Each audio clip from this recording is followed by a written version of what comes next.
Hey everybody, it's Trigger Bar Philosopher. Welcome back out to the range. Today we've got a fun one. We have a AR-15 from Palmetto State Armory. It's their M4 and it's a Blem version. We're going to take it out to the range, see how a significantly budget AR-15 does, and let's have some fun with it today. Let's go.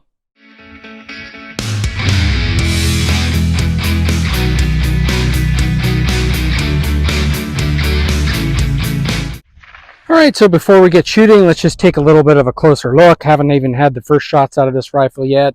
I did put an Arrowhead 1x10 on it. This one is sitting in reserve while my 4570 is getting worked on after my suppressor fiasco. I'll put a link to that if you haven't seen that.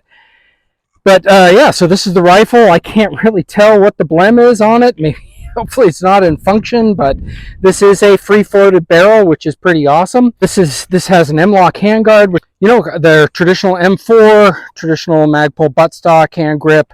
We're just going to take it out, and, you know, the question is, everyone always wonders is, do you have to buy something more expensive to get reliability? That all lies in the eye of the beholder. My hypothesis on this is that reliability doesn't show up after thousands of rounds, at which point, you know, maybe only the serious of most serious shooters are ever going to run into issues.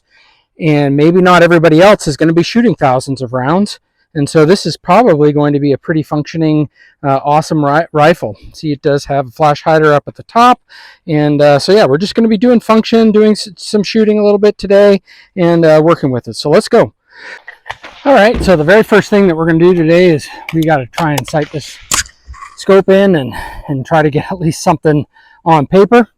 And so we'll just get a couple of rounds going in it and see if we can get it lined up. Because I don't know where this thing is. Just put it on the rifle and we're out at 30 yards and probably not that very interesting, but it's going to take our first shots and see how it goes.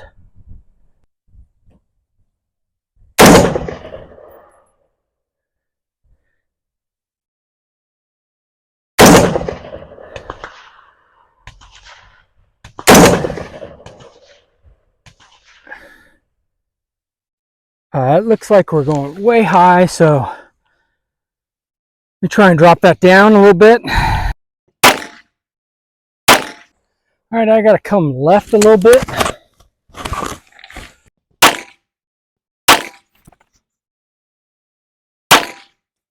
All right, we're getting a little bit more reliably on paper. Okay, I'm going to take one shot and not really look. I'll get it sighted in on the paper. And I'll pull the trigger while I'm looking. Yeah, that's ejection patterns at 3-4 o'clock. You know, out this way. That's not bad at all. All right, let's see where we're at on the paper now. Keep getting it sighted in. A bit low still. Let's keep going up. The exact spot for this scope here. Don't plan to have this scope on here long.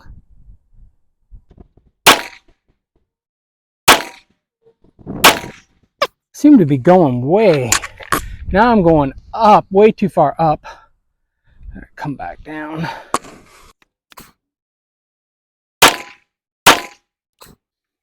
All right. Okay, so I am shooting M193 ball ammo, and that's 55 grain. This is a 1-in-7 twist in the barrel, which is not great for a 55 grain system. So, you know, I'm going to keep taking some shots, but I do have some other ammo. I still am not feeling like this thing is sighted. I'm on the paper, but it's kind of all over. Can't tell if it's me or if it's the gun.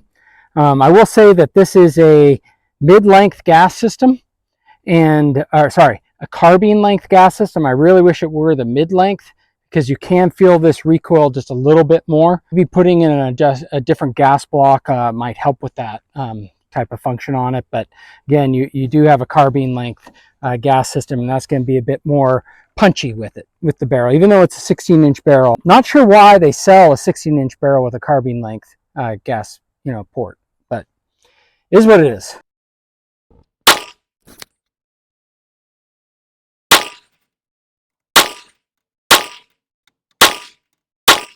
All right, Well, why don't we go down range and we'll just talk a little bit about what we're seeing with this, how it's feeling.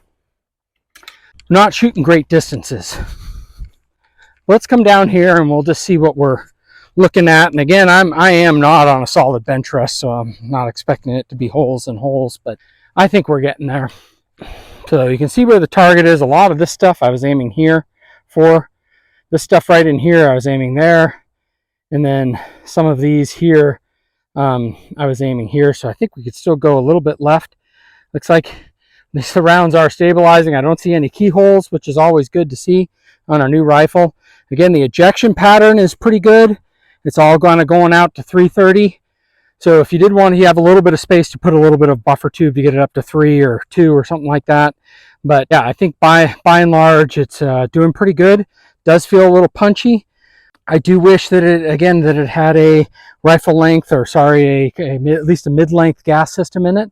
I think that ratchets up the price. I'm not sure why.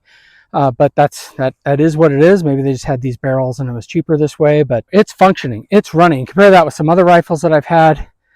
Maybe not so much, but we're still early on in our testing. So we got a little bit more other targets set up, and we're going to see Trigger Bar make himself look like a fool and shoot standing up without any rests. I do not have a sling with me today. So we're going to do our best to take a look at that and just see how it handles when you're transitioning between targets.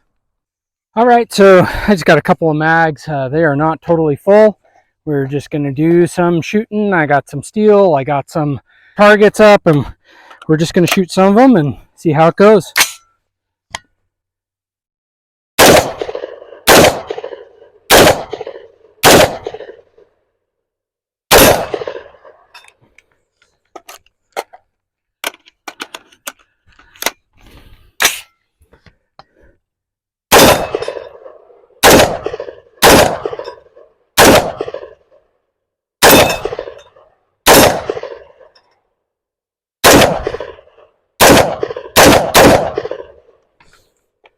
All right, handles pretty good, shoots pretty well.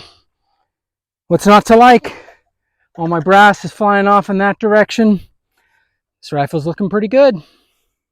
Okay, so what we're going to do is, rifle is about as zeroed as I can get it. I've got a couple different kinds of ammo. I have some M193, I have some Winchester M855, and I've got some Hornady Black. We're going to shoot 5-shot groups with this rifle with each of those 3 rounds.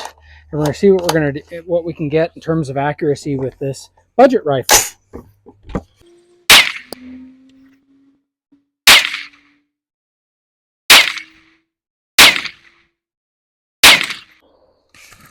All right, that's our group with the M193. Next up, we should just do a tad better because this is a 62 grain bullet, this M855. A little bit better for this 1 7 twist. I think I said last time that this was not a free floated barrel. This is a free floated barrel. I think my only one gripe about this is that it should have had a mid-length gas system in it, but is what it is. Other than that, this thing has not had a single malfunction. Ejecting everything in the right direction and satisfactorily accurate given I have a really crummy scope.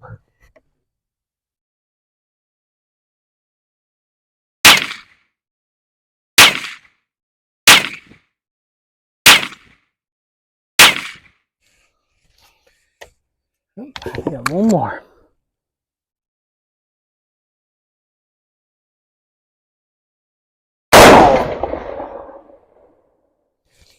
All right.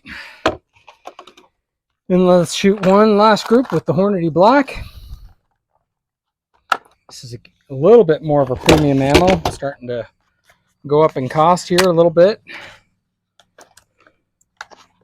And this is, I believe, a 75 grain. Nope, it's also a 62 grain. I don't know that I have anything heavier.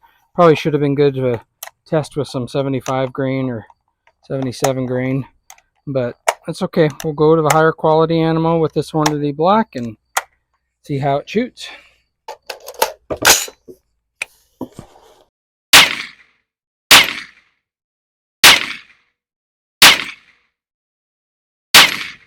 Well, that Hornady Black did not shoot very well. What I am going to do is, let's pause for a second. I'm going to get my Geisley upper on.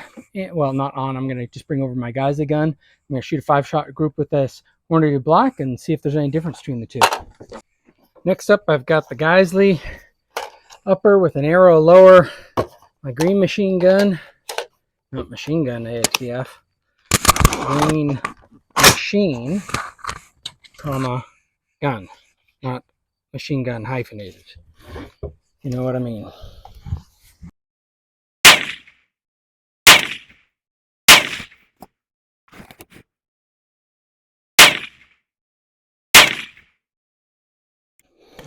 Alrighty.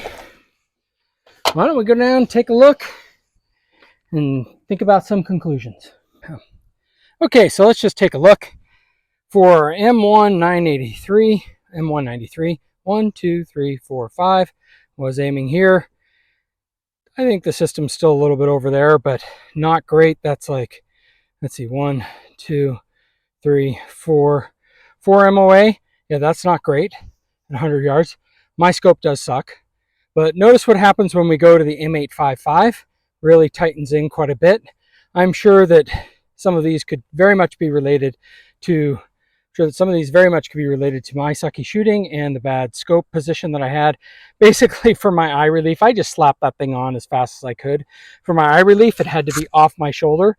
So, it would just slam into my shoulder because I couldn't see it unless I was holding it off. So not great, but so right there we're looking at 1, 2, almost 2 MOA. So we went from 4 to almost 2, and maybe 4 MOA to almost 2 with the M855. Let's take a look at that Hornady Black, what we're able to do. So again, some real big flyers. Gotta believe that's me. And then there's a real tight 1, 2, 3 group.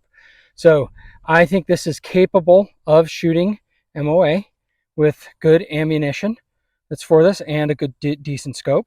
So you chinched on the gun, and now you are going to get a good decent optic, right? So just comparing that, this is what we got with the Geisley. That's 1, 2, 3, 4. Dang, that's a nice little tight group with that 4-shot group with that Geisley, and 5 with the flyer.